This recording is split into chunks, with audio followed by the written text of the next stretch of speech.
എല്ലാവർക്കും നമസ്കാരം. എന്താണ് രാജ്യത്തെ മൊത്തത്തിൽ പിടിച്ചുലച്ച TCS വിവാദം? അഥവാ എന്താണ് മിക്ക മലയാള മാധ്യമങ്ങളും മുക്കിയ TCS വിവാദം? ഈ ചോദ്യമാണ് ഇന്നത്തെ വീഡിയോ പരിശോധിക്കുന്നത്. നമുക്കറിയാം, ഇന്ത്യയിലെ ഏറ്റവും പ്രധാനപ്പെട്ട IT സ്ഥാപനങ്ങളിലൊന്നാണ് ടാറ്റ കൺസൾട്ടൻസി സർവീസസ് അഥവാ TCS. അവരുടെ നാഷിക്കിലുള്ള ഒരു BPOയിൽ ഏതാണ്ട് 150ഓളം ജീവനക്കാരാണ് ജോലി ചെയ്യുന്നത്. അവിടെ നടന്നിരിക്കുന്ന, അതും ഒരു ദിവസമല്ല, 4 വർഷത്തോളം നീണ്ടു നിന്നിരിക്കുന്ന ഒരു പീരീഡിൽ 2022 മുതൽ 26 വരെയുള്ള കാലഘട്ടത്തിൽ നടന്നിരിക്കുന്ന കൊടിയ പീഡനത്തിൻ്റെ, വർക്ക് പ്ലേസ് ഹരാസ്മെൻറ്റിൻ്റെ, തൊഴിലിടത്തിലെ ഏറ്റവും മോശമായ രീതിയിലത്തേക്കുള്ള ട്രീറ്റ്മെൻറ്റിൻ്റെ ഞെട്ടിക്കുന്ന വാർത്തയാണ് ഇപ്പോൾ പുറത്തു വന്നിരിക്കുന്നത്. ഇത് റൂമറല്ല, ഇത് സ്ഥിരീകരിച്ചിരിക്കുന്ന കാര്യങ്ങളാണ്. മഹാരാഷ്ട്രയിൽ പോലീസ് ഇതുമായി ബന്ധപ്പെട്ട കേസ് എടുത്ത് നടത്തുന്നു. ഈ വിഷയത്തിനെ TCS അക്നോളജ് ചെയ്തിട്ടുമുണ്ട്. കാര്യങ്ങൾ ഇത്രയൊക്കെ ആയിട്ടും നമ്മുടെ നാട്ടിലുള്ള മിക്ക മലയാള മാധ്യമങ്ങളും ഈ വിഷയവുമായി ബന്ധപ്പെട്ട് ഒരു വാർത്ത പോലും കൊടുത്തിട്ടില്ല എന്നുള്ളതാണ് ഏറ്റവും ഞെട്ടിക്കുന്നത്. അത് ഏതെങ്കിലും ഒരു പ്രത്യേക കമ്പനിയോടുള്ള താല്പര്യം കൊണ്ടാണ് എന്ന് കരുതാൻ കഴിയില്ല.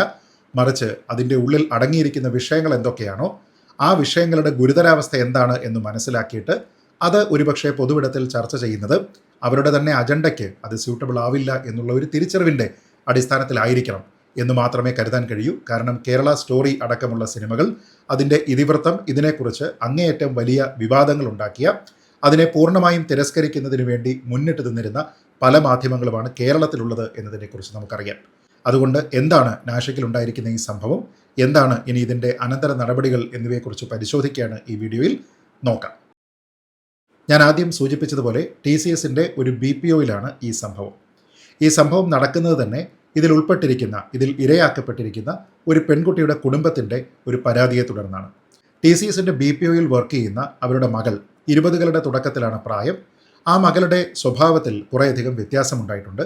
ഒരു ഹിന്ദു വിശ്വാസിയായിട്ടുള്ള പെൺകുട്ടി അടുത്ത കാലത്തായിട്ട് ഇസ്ലാം മതവിശ്വാസവുമായി ബന്ധപ്പെട്ട രീതിയിലത്തേക്ക് അവരുടെ ജീവിത രീതി തന്നെ പരിവർത്തനപ്പെടുത്തിയിട്ടുണ്ട് എന്നുള്ളതാണ് ഈ പരാതിയുടെ അടിസ്ഥാനം. ഇത് ഇവരുടെ ജോലി സ്ഥലത്ത് നിന്നുണ്ടായിരിക്കുന്ന ഒരു മാറ്റമാണ് എന്ന രീതിയിലാണ് ഈ വീട്ടുകാരെല്ലാവരും തന്നെ സംശയിച്ചത്. അതുകൊണ്ട് തന്നെ അതൊരു പരാതിയായിട്ട് പോലീസിന് ചെല്ലുന്നു. പോലീസ് ഇത് ഗൗരവമായിട്ട് തന്നെ കണക്കാക്കുന്നു. ഇതിൻ്റെ കൂടുതൽ വിവരങ്ങൾ എന്താണ് എന്ന് അറിയുന്നതിന് വേണ്ടി പോലീസ് വളരെ പ്ലാൻഡ് ആയിട്ടുള്ള ഒരു അണ്ടർ കവർ ഓപ്പറേഷൻ നടത്തുന്നു. അങ്ങനെ പോലീസ് ഉദ്യോഗസ്ഥരുടെ ഒരു സംഘം, അതിൽ പുരുഷ പോലീസുകാരുണ്ട്, വനിതാ പോലീസുകാരുണ്ട്, അവരെല്ലാവരും തന്നെ വേഷപ്രച്ഛന്നരായിട്ട്, അതിൽ വനിതാ ഉദ്യോഗസ്ഥരൊക്കെ തന്നെ ഈ BPOയിലെ ഹൗസ് കീപ്പിംഗ് സ്റ്റാഫായിട്ട് അവിടെ എത്തുന്നു. അതിനുശേഷം അവിടെ നടക്കുന്ന കാര്യങ്ങൾ എന്തൊക്കെയാണ് എന്ന് അവർ കൃത്യമായി പരിശോധിച്ച് പോലീസിന് റിപ്പോർട്ട് കൊടുക്കുന്നു. അങ്ങനെ ഈ ആരോപണത്തിന് അടിസ്ഥാനമായിരിക്കുന്ന ചില പ്രവണതകൾ അവിടെ ഉണ്ട്, ചില പ്രാക്ടീസുകൾ അവിടെ നടക്കുന്നുണ്ട് എന്നുള്ള ബോധ്യമുണ്ടായതിൻ്റെ അടിസ്ഥാനത്തിൽ പോലീസ് ഇതുമായി ബന്ധപ്പെട്ട് ഒരു FIR ഇടാനായിട്ട് തീരുമാനിക്കുന്നു. അതോടുകൂടി ഈ വാർത്ത TCSലുള്ള മറ്റ് എംപ്ലോയീസും അറിയുന്നു. ആ സമയത്ത് ഒരാഴ്ച കാലയളവിനുള്ളിൽ പുതുതായിട്ട് 8 പരാതികൾ കൂടി അവിടെ നിന്ന് വരികയാണ്. അങ്ങനെ മൊത്തം 9 FIR ആണ് പോലീസ് ഇടുന്നത്. ഈ പരാതി കൊടുത്തിരിക്കുന്നതെല്ലാം ഹിന്ദു വിഭാഗത്തിൽപ്പെട്ടിരിക്കുന്ന പെൺകുട്ടികളാണ്, ഒരാൾ പുരുഷനാണ്. ഈ പരാതികൾ ആർക്കെതിരെയാണോ ചുമത്തപ്പെട്ടിരിക്കുന്നത് അത് എല്ലാവരും മുസ്ലിങ്ങളുമാണ്. ചുരുക്കി പറഞ്ഞാൽ 9 FIR ഉണ്ട്. 7 പേരാണ് പ്രതിസ്ഥാനത്തുള്ളത്. ഈ പ്രതിസ്ഥാനത്തുള്ള ആൾക്കാരുടെ പേരുകൾ ഇങ്ങനെയാണ്: ആസിഫ് അൻസാരി, ഷഫി ഷെയ്ഖ്, ഷാരൂഖ് ഖുറേഷി, റാസ മേമൻ, തൗസീഫ് അത്തർ, മുഹമ്മദ് ഡാനിഷ് ഷെയ്ഖ്. ഇത് കൂടാതെ TCSൻ്റെ തന്നെ HR വിഭാഗത്തിലുള്ള നിദ ഖാൻ എന്നുള്ള ഒരു വനിതയും ഇതിൻ്റെ പ്രതിസ്ഥാനത്തുണ്ട്. ഇതിൽ നിദ ഖാൻ ആദ്യം ഒളിവിലാണ് എന്ന വാർത്ത വന്നിരുന്നു.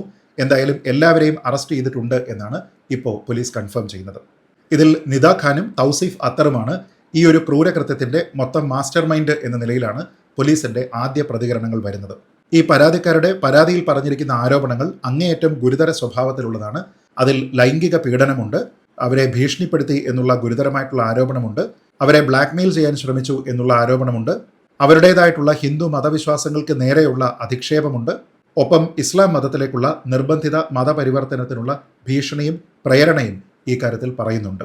അങ്ങനെ ഗുരുതരമായിട്ടുള്ള കുറേയധികം പരാമർശങ്ങളാണ്, ആരോപണങ്ങളാണ് ഇവരുടെ പരാതിയിൽ പറഞ്ഞിരിക്കുന്നത്. അറസ്റ്റ് ചെയ്യപ്പെട്ടിരിക്കുന്ന ആൾക്കാരെല്ലാവരും ആ കമ്പനിയിൽ ഈ പരാതി കൊടുത്തിരിക്കുന്ന ആൾക്കാരെക്കാൾ ഉയർന്ന പൊസിഷനുകളിൽ വർക്ക് ചെയ്യുന്ന ആൾക്കാരാണ്.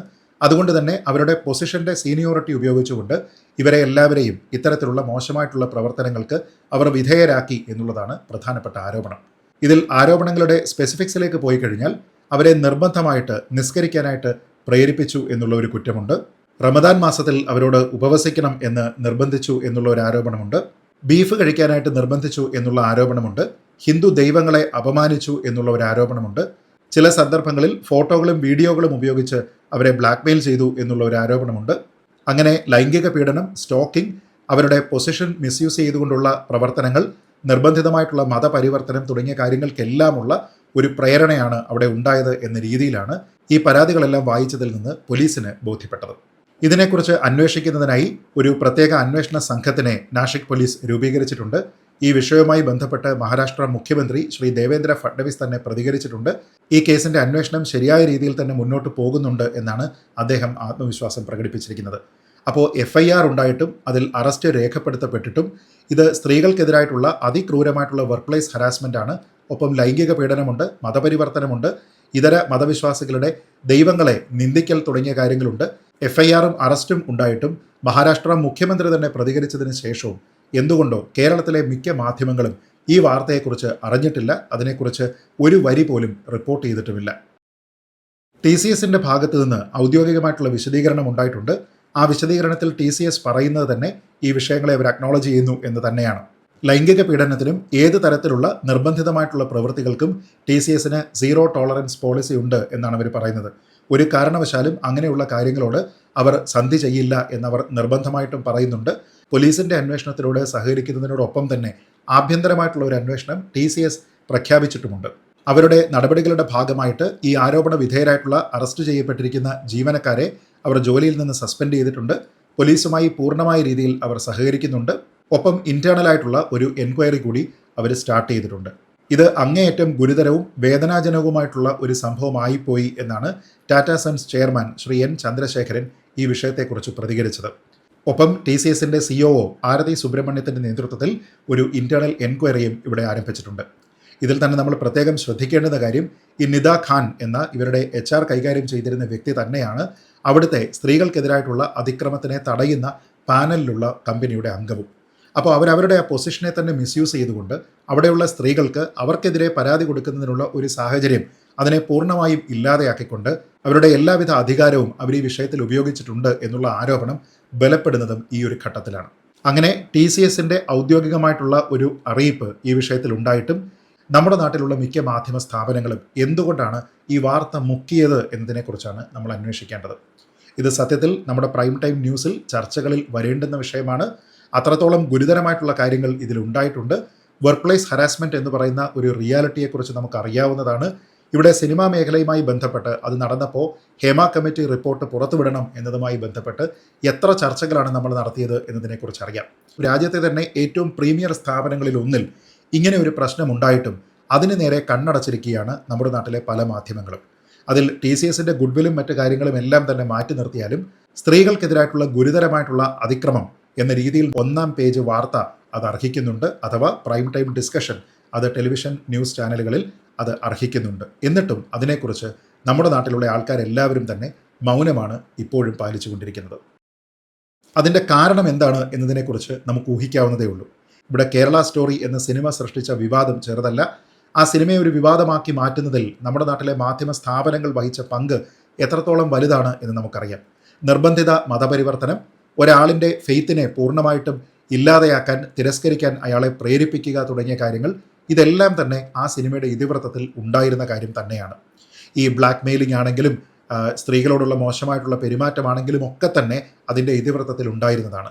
അതിനെയെല്ലാം തന്നെ ഇങ്ങനെ ഒരു സംഭവമേ എങ്ങും നടക്കുന്നില്ല എന്ന് പറഞ്ഞുകൊണ്ട് എതിർത്തിരുന്ന മാധ്യമങ്ങൾ ഇപ്പോൾ അതിനേക്കാൾ കൂടുതൽ ഗുരുതരമായിട്ടുള്ള കാര്യങ്ങൾ പോലീസ് കേസായി വരുമ്പോൾ, അതിൽ അറസ്റ്റ് രേഖപ്പെടുത്തപ്പെടുമ്പോൾ ആ കാര്യത്തിൽ മൗനം പാലിച്ചിരിക്കുക എന്ന് പറഞ്ഞാൽ അതിനർത്ഥം അവർ മൗനം കൊണ്ട് ഈ വിഷയത്തിൻ്റെ മറുഭാഗത്ത് നിൽക്കുന്നു എന്ന് തന്നെയാണ് നമ്മൾ അതിനെ അനുമാനിക്കേണ്ടത്. അത് തെറ്റായിട്ടുള്ള ഒരു പ്രവണതയാണ്, ഒരിക്കലും ഉണ്ടാകാൻ പാടില്ലാത്തതാണ്. സ്ത്രീ സംരക്ഷണം എന്ന് പറയുന്നത് ഏതെങ്കിലും ഒരു കേസിലോ ഏതെങ്കിലും ഒരു ഇൻഡസ്ട്രിയിലോ മാത്രം നമ്മൾ പാലിക്കേണ്ടുന്ന ഒരു കാര്യമല്ല. എല്ലാ മേഖലകളിലും, പ്രത്യേകിച്ച് സ്ത്രീകൾ ധാരാളമായി വർക്ക് ചെയ്യുന്ന IT മേഖലയിലെ വർക്ക് പ്ലേസ് ഹരാസ്മെൻറ്റ്, അതും ഇത്ര ഗുരുതരമായിട്ടുള്ള മതപരിവർത്തനം ഉൾപ്പെടെയുള്ള കാര്യങ്ങൾ ചർച്ച ചെയ്യുന്ന ഒരു വിഷയത്തിൽ അതിൽ മിണ്ടാതിരിക്കുക എന്ന് പറഞ്ഞു കഴിഞ്ഞാൽ നട്ടെല്ല് പണയത്തിലാണ് എന്ന് മാത്രമേ നമുക്കതിനെ വിലയിരുത്താനായിട്ട് കഴിയുകയുള്ളൂ. ഈ വിഷയത്തിൽ സത്യസന്ധമായിട്ടുള്ള വാർത്താ റിപ്പോർട്ടിംഗ് ഉണ്ടായിക്കഴിഞ്ഞാൽ കേരള സ്റ്റോറി എന്ന സിനിമയെക്കുറിച്ച് ഈ മാധ്യമങ്ങളെല്ലാം തന്നെ ഉയർത്തിയിരുന്ന എതിർവാദങ്ങളെല്ലാം തന്നെ അസ്ഥാനത്തായി പോകും. അത് റദ്ദാക്കപ്പെടും. പ്രേക്ഷകർ തിരിച്ച് മാധ്യമങ്ങളെ ചോദ്യം ചെയ്യും എന്ന തരത്തിലുള്ള ഒരു കാര്യം കൂടി ഇവിടെ നിലനിൽക്കുന്നുണ്ട്. ഇങ്ങനെയുള്ള പ്രീണനം നടത്തുക എന്ന് പറയുന്നത് തെറ്റായിട്ടുള്ള ഒരു കാര്യമാണ് എന്ന് നമ്മുടെ നാട്ടിലെ അഭ്യസ്തവിദ്യരായിട്ടുള്ള മാധ്യമപ്രവർത്തകർ മനസ്സിലാക്കേണ്ടതാണ്. നിങ്ങളുടെ അജണ്ട മുന്നോട്ട് വയ്ക്കുന്നതിനല്ല മാധ്യമപ്രവർത്തനം എന്ന് പറയേണ്ടത്. മാധ്യമപ്രവർത്തനം എന്ന് പറയുന്നത് തികച്ചും നിഷ്പക്ഷമായിരിക്കേണ്ടതാണ്. ഈ വിഷയത്തിൽ നിങ്ങൾ പാലിക്കുന്നത് നിഷ്പക്ഷതയല്ല, മറിച്ച് നിങ്ങളിൽ പല ആൾക്കാരും മൗനത്തിലൂടെ ഇതിൽ പ്രതിസ്ഥാനത്തുള്ള ആൾക്കാരുടെ ഭാഗത്താണ് നിൽക്കുന്നത് എന്നുള്ളത് പറയേണ്ടി വരികയാണ്. ഇതിൽ സത്യാവസ്ഥ എന്താണ് എന്നതിനെക്കുറിച്ച്, ഈ ആരോപണങ്ങളുടെ നിജസ്ഥിതിയെക്കുറിച്ച് അന്വേഷണ സംഘം തീരുമാനിക്കട്ടെ, കോടതി തീരുമാനിക്കട്ടെ. പക്ഷേ ഈ ഘട്ടത്തിൽ ഇതിന് വാർത്താ പ്രാധാന്യമുണ്ടോ എന്ന് ചോദിച്ചാൽ ഇന്ത്യയിലെ മറ്റേതൊരു വാർത്തയെ പോലെയും, അല്ലെങ്കിൽ സ്ത്രീകളുടെ വിഷയം ആയതുകൊണ്ട് തന്നെ അതിനേക്കാൾ കൂടുതൽ പ്രാധാന്യം ഈ വാർത്ത അർഹിക്കുന്നുണ്ട് എന്നുള്ളതാണ് വസ്തുത. ഈ വിഷയത്തിൽ പല വസ്തുതകൾ അടങ്ങിയിട്ടുണ്ട്. ഒന്ന്, ജോലിസ്ഥലത്തെ സ്ത്രീകളുടെ സുരക്ഷ. മറ്റൊന്ന്, മനുഷ്യന്റെ മതസ്വാതന്ത്ര്യം. 3, ഹരാസ്മെന്റിനെതിരെയുള്ള പരാതികൾ ഗൗരവത്തോടെ കൈകാര്യം ചെയ്യുന്നുണ്ടോ ഇല്ലയോ. 4, ബ്ലാക്ക് മെയിലിംഗ്. 5, നിർബന്ധിത മതപരിവർത്തനം. 6, സ്ത്രീകൾക്കെതിരായിട്ടുള്ള അതിക്രമം, പ്രത്യേകിച്ച് റേപ്പ് അലഗേഷൻ ഒക്കെ തന്നെ ഇതിലുണ്ട്. അതുകൊണ്ട് തന്നെ അത് ഗുരുതരമായിട്ടുള്ള ഒരു വിഷയമാണ്. എന്തായാലും ഈ വിഷയത്തിൽ നീതിപൂർവമായിട്ടുള്ള ഒരു അന്വേഷണം TCSന്റെ ആഭ്യന്തര എൻക്വയറിയിൽ നിന്നുണ്ടാകട്ടെ. അതേപോലെ തന്നെ പോലീസ് സംവിധാനത്തിൻ്റെ ഭാഗത്തു നിന്ന് അതുണ്ടാകട്ടെ. സത്യം സത്യമായി തന്നെ പുറത്തു വരട്ടെ. പക്ഷേ നമ്മുടെ നാട്ടിലെ മിക്ക മാധ്യമങ്ങളും ഈ വിഷയത്തിനെ ഇതുവരെ കൈകാര്യം ചെയ്തിരുന്ന രീതി അവരുടെ നട്ടലില്ലായ്മ മാത്രമാണ് തുറന്നു കാട്ടുന്നത് എന്നുള്ള ഒരു കാര്യം മാത്രം പറഞ്ഞുകൊണ്ട് ഈ വീഡിയോ അവസാനിപ്പിക്കുന്നു. ജയ് ഹിന്ദ്.